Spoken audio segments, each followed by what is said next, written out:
So you found something on the screen you want to capture. Welcome to using the snipping tool.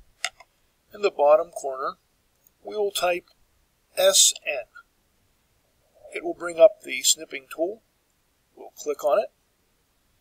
Now, it doesn't matter if it's in the center or not, but I'll move it off to the side just to make it easier for you to see.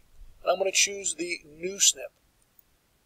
From here, I will simply select whatever I want on the screen and release. This now becomes a snip. I can do several things with it. For example, I can write on it with a pen.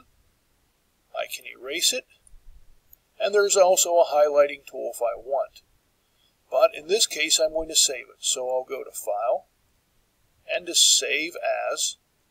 And for what I'm going to do, I'm going to save this as a JPEG file. And so you'll place the name of your file.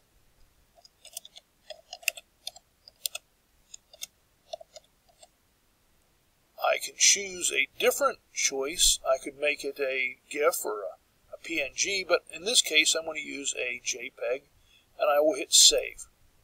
Now my snip has been saved. Thank you.